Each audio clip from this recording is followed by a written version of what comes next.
Spencer, like, I've never seen you this nervous before, because we learned earlier that Spencer's new leased Honda CRV, he's already gone over his monthly allotment of miles for his lease. Yeah, I got a new car, and I had it for like a week, and I got like a cheese stain in the car. Don't worry about the cheese stain. Worry about the... Well, it's that doesn't matter. Fuck you guys. You don't know what doesn't matter. Every day it's like Macbeth. I'm going to fucking kill myself because I look in and see this faint grease stain in the car that I know came from cheese.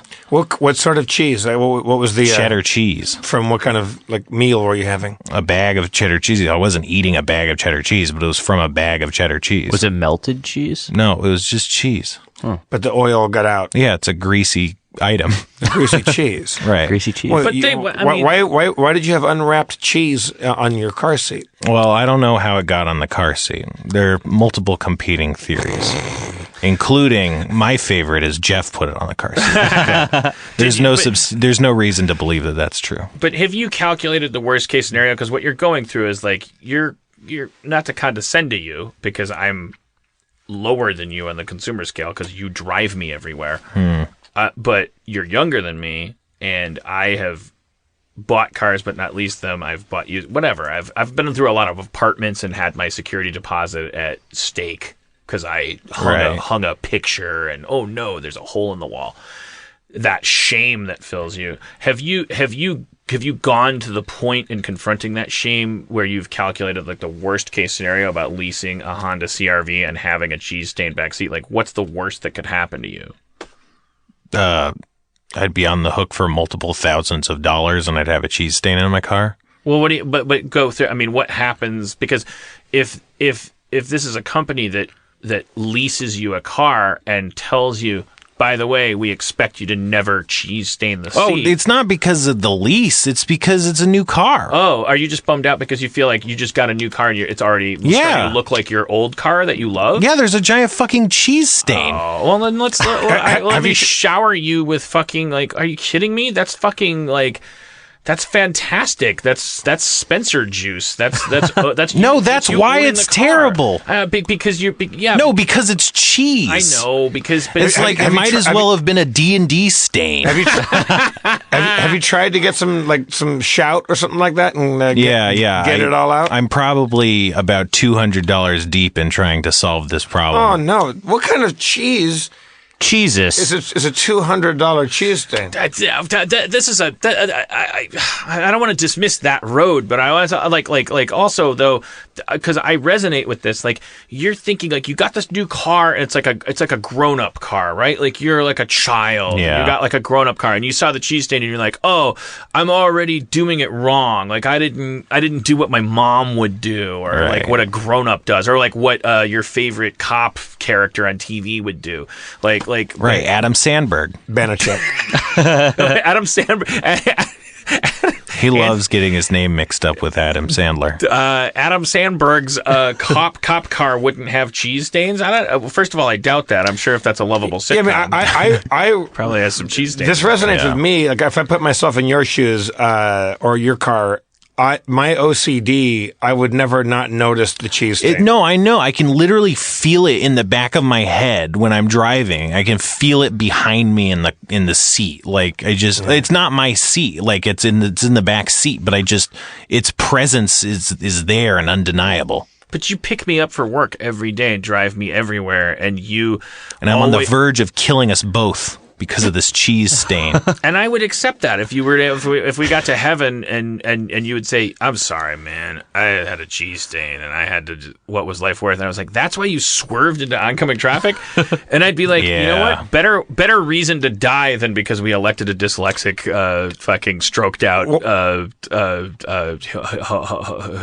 homunculus. Homunculus? I would say take the Honda back to the Honda dealership and say, look, I got this fucking cheese stain back here. It's driving me crazy. Do you guys, like, they'll know how to get the cheese stain out. I've thought about that. I've taken it to get detailed, but can I be the other devil on your shoulder because there's no angel in this equation? Fucking take another bag of cheese and fucking rub it all over that thing. All right, that's Dino if he would hear. Yeah.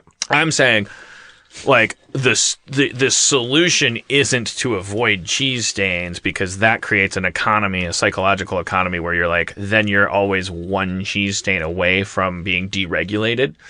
The solution is to actually accept the cheese stain, because then that helps you cope with like reality. The first time I leased a car, I obsessed about it so much, and the first time I got a little nick, like somebody opened their door into my door, and there's a little ding there, it drove me fucking crazy, because I remember. I wanted that thing to be perfect, and now, like, having leased a bunch of cars, you don't give a shit. When Jeff got his first Lexus, like, yeah.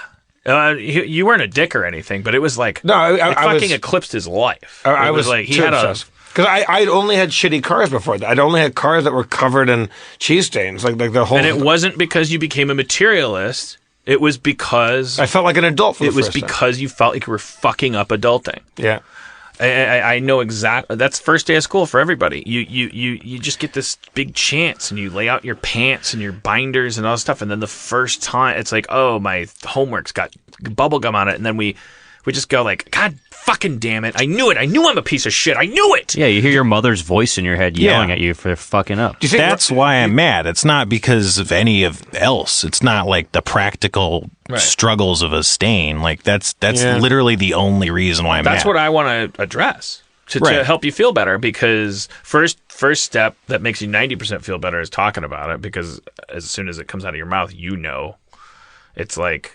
And then the next 10% is us going like, yeah, man, me too. I was pretty impressed that you had a new car until I found out it was the fucking cheese stain car. I know. Outside of the cheese stain, though, how do you like that car? It's fine. He likes it so much he's going over his miles. Oh man, the idea of a mileage cap bummed me out. I haven't had a car since gave my Prius to McGathy in the divorce, and I don't need to drive anywhere. Apparently, I found that out. Well, Spencer does, and he's gonna kill himself. Do you get sick of me? Are you looking forward to me like not needing a ride everywhere? I think that the schedule demands that sometimes arise from the worst case scenarios of having to drive you around can be a hassle, but the actual driving of you around is not a hassle. Like that's all fine and good, but sometimes it's like, well, it means I got to get up and leave the house at 8, and then I might be on the hook until like 8 or something at night. Like, that's where the problems come in. But especially lately, that's never been the case. Like, we've been really easy going lately. So I am looking forward to, well, because also in my own personal schedule, I've made a kind of like decision that I'm like, oh, I'm gonna pull back and take it easy with the workaholism a little bit. That probably affects it a little. Where I'm like, oh, I don't mind, but maybe also I've been